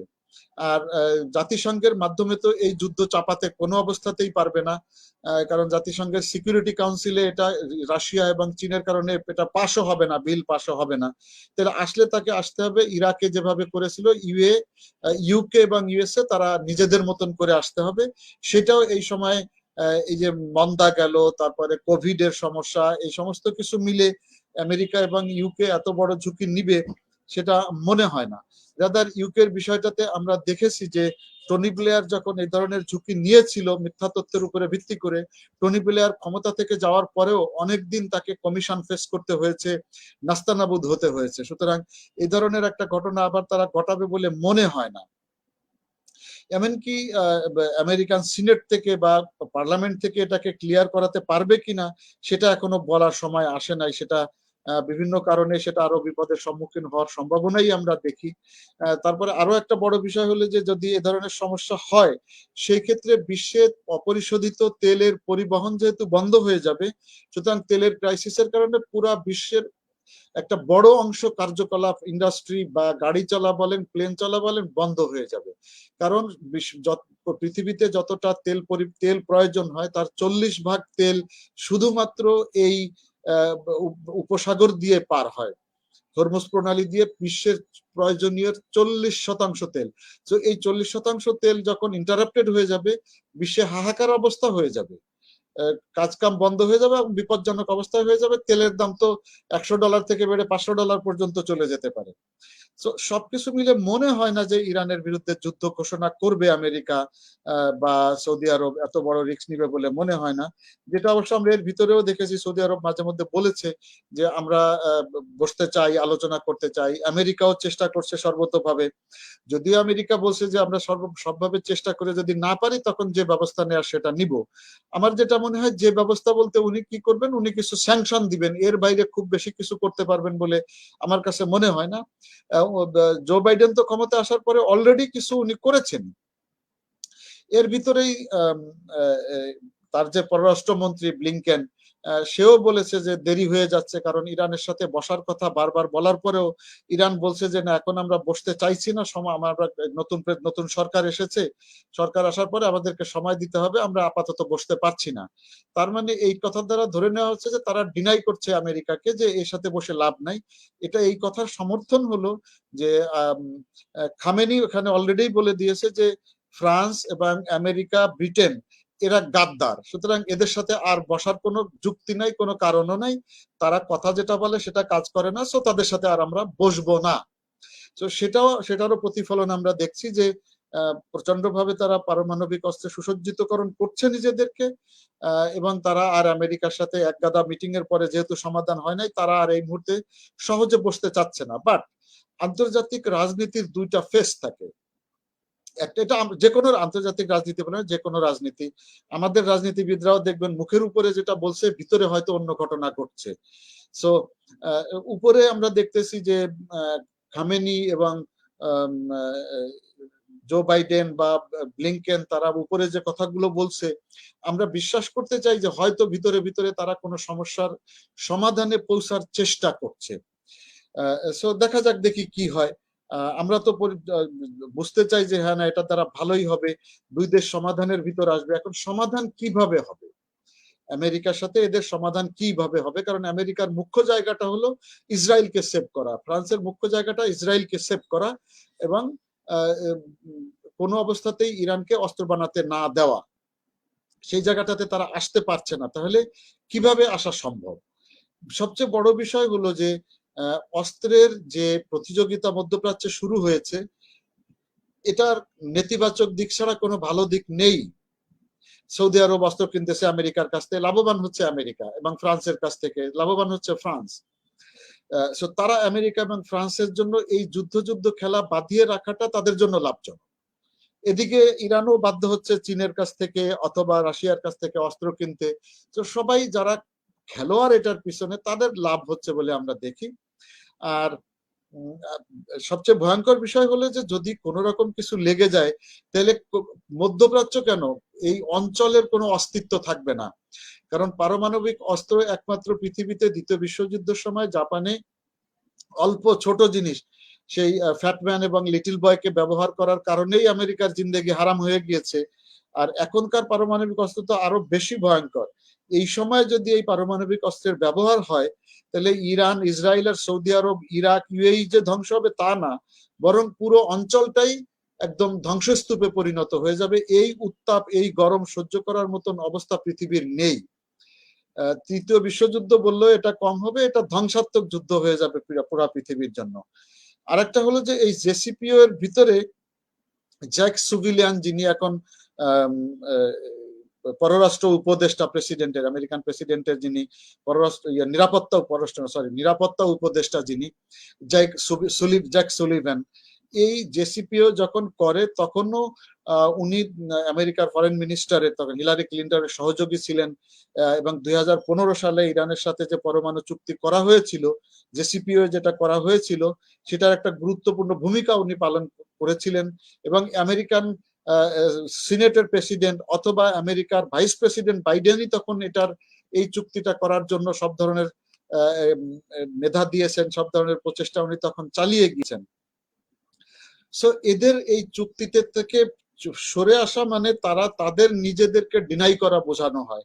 তো সেটা একটা টানেলের শেষ মাথায় যে আলোর কথা বলা হয়েছে, সেরকম হতে পারে যে এই জেসিপিও এর সাথে তাদের এক ধরনের লিগেসি রয়ে গেছে। সো সেই লিগেসিটাকে যদি কাজে লাগানো যায় তাহলে হয়তো সমাধান হতে পারে। সর্বোপরি পারমাণবিক যুদ্ধের ভয়াবহতা সহ্য করার মতন অবস্থান যেহেতু পৃথিবীতে নাই, সুতরাং পৃথিবীর সমস্ত শক্তিকেই এখন ভাবতে হবে, শুধুমাত্র আমেরিকার দিকে তাকিয়ে থাকা চলবেও না। আর এখন আমেরিকা একাই সবকিছু দুনিয়াতে না। 1991 এর পরে আমেরিকা ইউনিপোলার ওয়ার্ল্ড গঠন করার মতন অবস্থানে চলে গিয়েছিল, বা তখন এক মেরুর বিশ্বকে বিশ্ব তৈরি করে ফেলেছিল। কিন্তু এখন আর বিশ্ব এক মেরুতে নাই। চায়না, রাশিয়া তারা দাঁড়িয়ে গিয়েছে, ইউরোপিয়ান ইউনিয়ন সেখানে প্রতিদ্বন্দ্বিতার জায়গায় চলে এসেছে। সো অনেকগুলো এভিনিউ আছে সেখানে, রাশিয়া, চায়না সহ ইউরোপের যারা অন্যান্য দেশ আছে, বিশ্বের যারা অন্যান্য দেশ আছে, এমনকি যারা সিভিল সোসাইটির লোকজন, যারা বিখ্যাত লোকজন আছে, এক সময় যেমন দক্ষিণ আফ্রিকাতে ডেসমন্ড টুটু ছিলেন, উনি ব্রিটেনের যারা কলোনাইজ করেছিল তাদের মাঝে রিকনসিলিয়েশনের জন্য হেল্প করেছিলেন। সো এই ধরনের যারা বিশ্ববিখ্যাত মানুষ পুরো পৃথিবীতে, এরা যদি সামনে এগিয়ে এসে চেষ্টা করে অন্যান্য দেশগুলোর সাথে মিলে, নিরপেক্ষ দেশগুলো শান্তির সাথে যারা চলছে তাদেরকে নিয়ে, সবাইকে নিয়ে এক হয়ে যদি আলোচনার ভিতরে যেতে পারে, সেখানে আমেরিকাকেও কিছু ছাড় দিতে হবে, আবার ইসরায়েলকেও তাদের এই গো ধরে বসে থাকা চলবে না যে ইরানকে সব ধ্বংস করে দাও, আর ইরানকেও সেখানে কিছু পেয়ে কিছু ছেড়ে দিতে হবে। তার মানে সবার পক্ষে কিছু ছাড় দিয়ে যদি আসা যায় তাহলে হয়তো সমাধান বের করা সম্ভব। আমরা আশা করব যে বিষয়টা শান্তিপূর্ণ সমাধান হোক, আর এই অঞ্চল যেন অস্ত্রের খেলায় আর মেতে কোনোভাবেই না ওঠে, সেটাই আমাদের চাওয়া থাকবে। সো দ্রুত শেষ করলাম ভাই, সরি আলোচনাটা, সময়ও শেষ হয়ে গেছে। আসলে নেট ডিস্টার্ব না হলে হয়তো আর একটু আগে শেষ করতে পারতাম। এনিওয়ে, দেখি আপনাদের কি প্রশ্ন আছে। একজনের ভাই যারা সালাম দিয়েছেন সবাইকে ওয়ালাইকুম সালাম। 3.67% এর বিষয়টা একটু বুঝিয়ে বললে ভাই। তখন আমি বলেছিলাম, আবারও বলি, ইরানের জন্য সিভিল ওয়ার্ক পারমিটেড, অস্ত্র বানানো অনুমতি নাই। ওই জেসিপিও অনুযায়ী তারা কোনো অস্ত্র বানাইতে পারবে না, বরং তাদের কাছে যে অস্ত্র বানানোর ম্যাটেরিয়াল আছে, যেটাকে আমরা ইউরেনিয়াম বলছি, এটা ধ্বংস করে ফেলা হবে। ইউরেনিয়াম যখন সমৃদ্ধকরণ করা হয়, এটা 90% উপরে যখন সমৃদ্ধকরণ হয়ে যায়, তখন এটা দিয়ে বোমা বানানো যায়। 3.67% এই জন্য বলা হয়েছে যে ইরানের যে সিভিল ওয়ার্ক গুলো আছে, যেমন মেডিকেল, রিসার্চ, এডুকেশন, বিদ্যুৎ বানানো, এই সমস্ত কাজে 3.67% বিশুদ্ধ ইউরেনিয়াম হলেই কাজ হয়ে যায়। এটা আইএইএ হিসাব করে দেখেছে, আইএ এর এক্সপার্টরা এটা হিসাব করে দেখেছে। তো যেহেতু 3.67% ইরানের সিভিল কাজগুলো হয়ে যাবে, মিলিটারি কাজ করতে পারবে না, এই জন্য জেসিপিও ইরানকে শর্ত দিয়েছিল যে ইরান 3.67 বেশি ইউরেনিয়াম পরিশুদ্ধ করতে পারবে না, সমৃদ্ধকরণ করতে পারবে না। দ্যাট ইজ 3.67 ভাই। স্যার কেমন আছেন? ভাই আলহামদুলিল্লাহ ভালো আছি। শীত তো অবশ্যই পাবেন, আমি এখনই দিয়ে দিচ্ছি শীত, এক্ষুনি দিয়ে দিচ্ছি। সাউন্ড আর আটকে যাওয়াটা সমস্যা তো হয়েছে মাঝে মধ্যে। ইরানের এই পারমাণবিক বোমা তৈরিতে বাংলাদেশের কোনো লাভ ক্ষতি আছে কিনা? আপনি বোধহয় প্রশ্নটা যেটা করতে চেয়েছিলেন সেটা করতে পারেন নাই। ইরান বানালে আমার কোনো লাভ ক্ষতি নাই ভাই, কিন্তু বিষয়টা হলো যে যদি এখানে কোনো ধরনের টক্কর লেগে যায় তখন আমি ক্ষতিগ্রস্ত হয়ে যাব। সেটার কারণ হলো মধ্যপ্রাচ্যে উত্তাল অবস্থা হয়ে যাবে। শুধু সৌদি আরবের মতো জায়গায় 20-25 লাখ বাঙালি বাংলাদেশি ওখানে লেবার কাজ করে। পুরো মধ্যপ্রাচ্যে হয়তো দেখা যাবে যে প্রায় 70-80 লক্ষ বাঙালি কাজ করছে পুরো মধ্যপ্রাচ্যে। তো মধ্যপ্রাচ্য যখন অ্যাটাকড হবে তখন এই সমস্ত লোকজনদেরকে স্বাভাবিকভাবেই তারা দেশে চলে আসবে। এটা আমাদের জন্য সবচেয়ে বড় ক্ষতি। অন্য যে ক্ষতি হোক বা না হোক, এটা সবচেয়ে বড় ক্ষতি আমাদের জন্য হয়ে যাবে। আইএস হলো সুন্নি আর ইরান হলো শিয়া, তাহলে ইরান কেন আইএস কে সমর্থন দিচ্ছে? আইএস কে ইরান কখন সমর্থন দিল আমি এটা জানি না। আইএস কে বরং আইএস এর বিরুদ্ধতা সবসময় ইরান করেছে। আপনি এই তথ্য কোথায় পেয়েছেন আমি জানি না সেটা। দ্বিতীয় হলো আইএস যেটা, এটা আমেরিকান সিআইএ এবং মোসাদের তৈরি। এরা সুন্নিও না কিছুও না, এরা ইসলাম বিরোধী একটা গোষ্ঠী ভাই। ইভেন যখন এই যে তালেবানরা ক্ষমতায় আসলো এই সময়ও ইরান তালেবানদেরকে বলেছে, যে সরাসরি বলেছে যে ভাই তোমরা আইএস কে কোনো ধরনের সহায়তা দিতে পারবা না, কারণ তারা জঙ্গি গোষ্ঠী। সো আপনার কথার সাথে আমি একমত হতে পারছি না যে আইএস কে ইরান সাপোর্ট করছে। ইরান সাপোর্ট করে হলো হুতি, আসাব আল হক বা হিজবুল্লাহ, বাদর, এদেরকে সব সাপোর্ট করে থাকে বলে আমরা জানি। তারপরেও আমার জ্ঞানের তো সীমাবদ্ধতা আছে। আপনি এটা কোথায় পেয়েছেন, যদি রেফারেন্সটা আমাকে একটু মেসেজ করে দেন, আমি পড়ে আপনাকে তাহলে আরো ক্লিয়ার হতে পারবো। আমার জানা মতে আপনার সাথে আমার এখনো পর্যন্ত পার্থক্যটা থাকলো ভাই। স্যার আসসালাম ওয়ালাইকুম আসসালাম। ইউএসএ কোন কোন কারণে ইরানের সামরিক হস্তক্ষেপ থেকে বিরত থাকতে পারে? ইসরায়েলকে দিয়ে আক্রমণ সম্ভাবনা কেমন? ভাই এগুলা দেখেন অলরেডি আমি সব ব্যাখ্যা করে দিয়েছি ক্লাসের মধ্যে। যখন আমি আলাপ করছিলাম তখন ব্যাখ্যা করে দিয়েছি। অনেকগুলো কারণেই ইরান মানে আমেরিকা অ্যাটাক করবে না বলেই মনে হয়। তার আর ইসরায়েলকে দিয়েও অ্যাটাক করাবে না পারমাণবিক অস্ত্রে, তার একাধিক কারণ আমি অলরেডি আপনাদেরকে বলেছি। দেখেন সেগুলো আপনি খেয়াল করতে পেরেছেন কিনা আমি জানি না। যদি আমি সংক্ষেপে সেগুলো আবারও বলতে চেষ্টা করি, তাহলে এক নাম্বার হলো যে হরমুজ প্রণালী দিয়ে তেল পরিবহন বন্ধ হয়ে যাবে। তারপরে ইসরায়েল সহ উপসাগরীয় অঞ্চলের যে নিরাপত্তা সেটা পুরো ধ্বংস হবে। ইসরায়েলও অ্যাটাক হবে। ইসরায়েল যদি ইরানকে অ্যাটাক করে, ইরান ও ইসরায়েল সহ আমেরিকান যত এস্টাবলিশমেন্ট আছে গালফে, সৌদি আরবে আছে, বাহরাইনে আছে, কাতারে আছে, কুয়েতে আছে, সব যেখানে যেখানে আছে সব জায়গায় আমেরিকা অ্যাটাক করে বসে থাকবে আমেরিকার স্থাপনা গুলোতে। তারপরে ইরানের যারা মৈত্রিক আদর্শ আছে তারা হেল্প, বিশেষ করে আমরা বলছিলাম যে একদিকে যেমন কাতার, সিরিয়া, তুরস্ক, রাশিয়া, চীন, এরা নৈতিক সমর্থনও দিবে, অস্ত্রও বিক্রি করবে, কেউ কেউ সরাসরি সহায়তা দিবে। এটা ছাড়াও যারা ইরানের মদতপুষ্ট যে সমস্ত জঙ্গি গোষ্ঠী আছে, আমরা বলছি যে হুতি, হিজবুল্লাহ, আসাইব আল হক বা বদর, এরা সরাসরি এসে ইরানের সাথে আমেরিকার বিরুদ্ধে বা ইসরায়েলের বিরুদ্ধে যুদ্ধ করবে, বা সৌদি আরবের বিরুদ্ধে এরা যুদ্ধ করবে, জীবন দিয়ে দিবে। এরা খুব দুর্ধর্ষ মানুষজন, এরা জীবন দিতে 1 ইঞ্চিও পিছপা হয় না ভাই। তারপরে আপনার সাধারণ নাগরিকদের সমর্থন এটা পাবে। খামেনির প্রভাব, খামেনিকে সাধারণ নাগরিক, সাধারণ ইরানি লোকজন তাদেরকে মানে গডের ডিসেন্ডেন্ট মনে করে, এবং ইরান তার মুখ, খামেনির মুখ দিয়ে যেটা বের হয় তারা এটা তাদের ভার্ডিক্ট মনে করে, ধর্মীয় ভার্ডিক্ট হিসাবে ইরানের লোকজন মনে করে। সুতরাং যে কোনো মুহূর্তে খামেনির ডাকে সমস্ত লোকজন রাস্তায় বেরিয়ে আসবে, যার যা আছে তাই নিয়ে, খুন্তা কোদাল বা যাই আছে সেটা নিয়ে তারা বেরিয়ে আসবে বলে মনে হয়। জাতিসংঘ থেকে আমেরিকা এই ধরনের কোনো অ্যাটাক পাশ করাতে পারবেই না, কারণ সেখানে সিকিউরিটি কাউন্সিলের 2টা সদস্য বিরোধিতা নিঃসন্দেহ করবে বলে মনে হয়, তার একটা চীন এবং একটা রাশিয়া। এখন তো অলরেডি আরো কিছু সমস্যা আমেরিকার সামনে চলে এসেছে, যে আফগানিস্তান থেকে তারা বেরিয়ে গেছে, বেরিয়ে যেতে বাধ্য হয়েছে, কোয়াড করার চেষ্টা করছে, আসাস করার চেষ্টা করছে, সে তার নিজের অস্তিত্বকে টিকিয়ে রাখতেই বিড়ম্বনায় পড়ে যাচ্ছে। দ্বিতীয়, তারপরে আপনার আবারও কোল্ড ওয়ারের রিভাইভাল হচ্ছে বলে মনে হচ্ছে, সেখানে আমেরিকার বিরোধিতায় চায়না, রাশিয়া সহ একটা গোষ্ঠী অলরেডি দাঁড়িয়ে গেছে। তারপরে বিশ্বের যে তেল পরিবহন বন্ধ হয়ে যাওয়া সহ তেলের দাম বেড়ে যাবে। অনেকগুলো কারণ আমরা দেখতে পাই যে সেখানে মানে অ্যাটাক, সামরিক অভিযান চালার সম্ভাবনা আমার কাছে কম মনে হয়।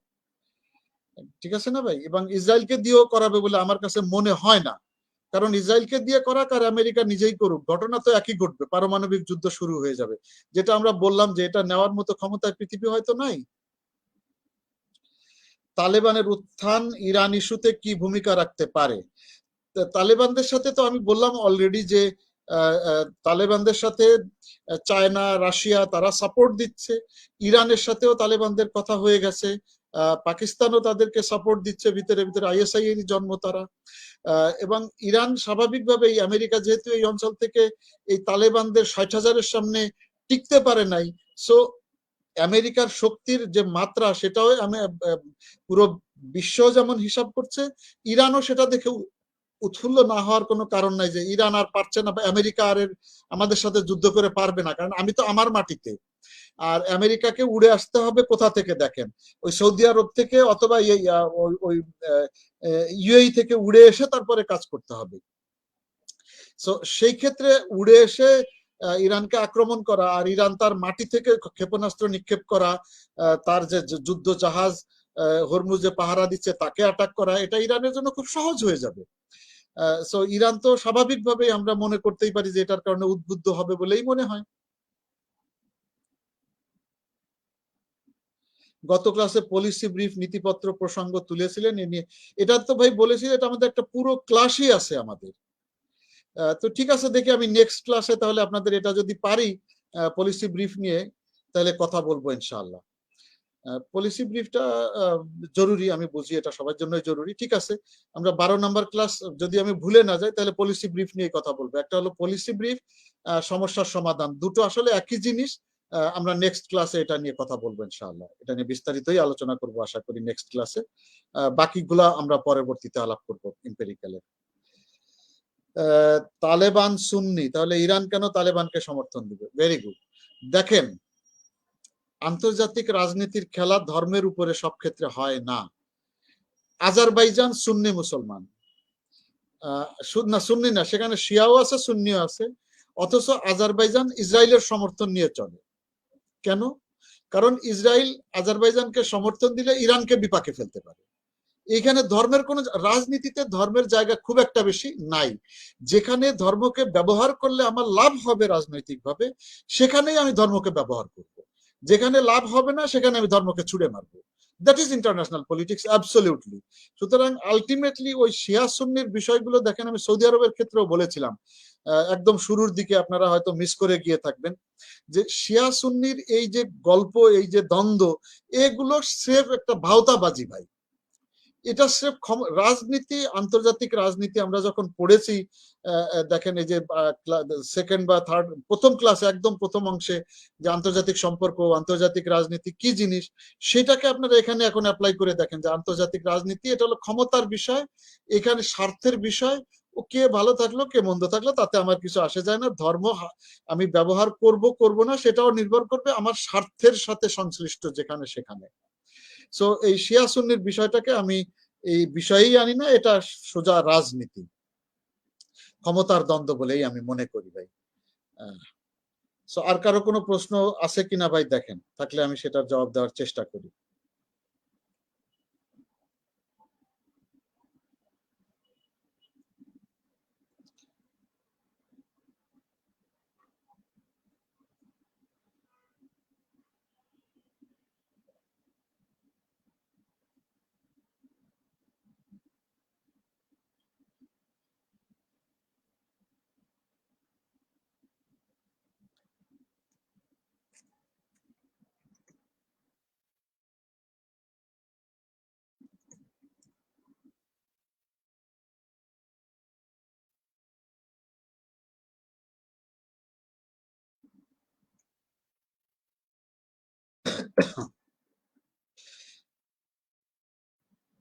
সো ভাই আমি কথা বলতে বলতে, আপনাদের সাথে কথা বলতে বলতে নোটটা অলরেডি আমি পাঠিয়ে দিয়েছি মাস ফরওয়ার্ডকে, মেইল করে মেসেজ করে পাঠিয়ে দিয়েছি। সুতরাং আশা করি তারা আপনাদের অ্যাপে যেখানে আপলোড করে সেখানে করে দিবে।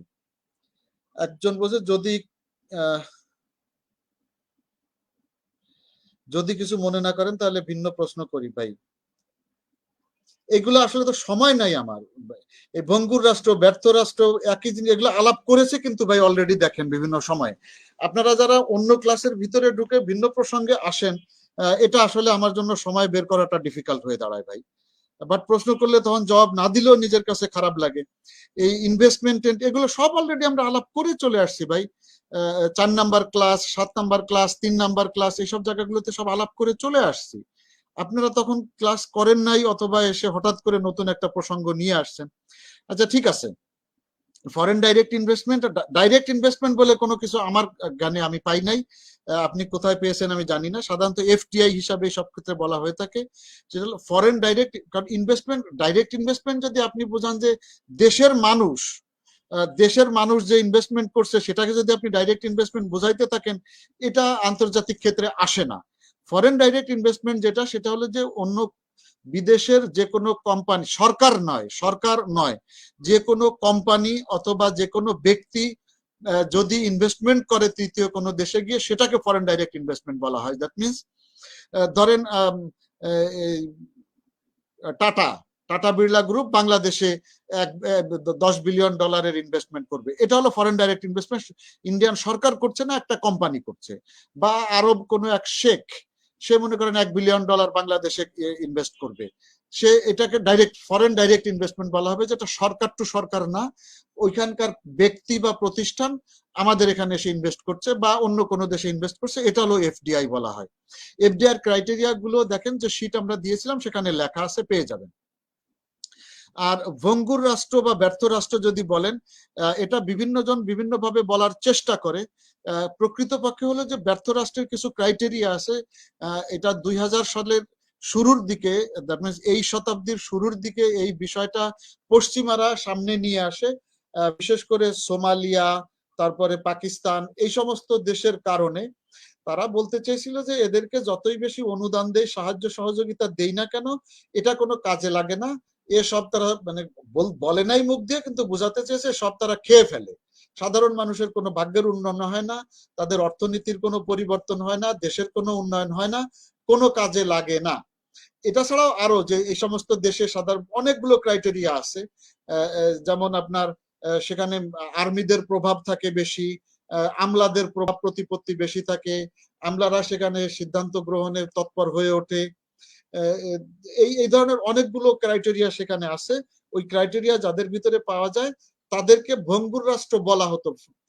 প্রথম দিকে তাদেরকে ব্যর্থ রাষ্ট্র হিসেবে বলা হতো। 2004-5 সাল থেকে এটা শুরু হয়ে 2014 পর্যন্ত। এটা আমেরিকার একটা এনজিও, তারা প্রত্যেক বছর এটা একটা সূচক প্রকাশ করে, সেইখানে এটা পাওয়া যায়।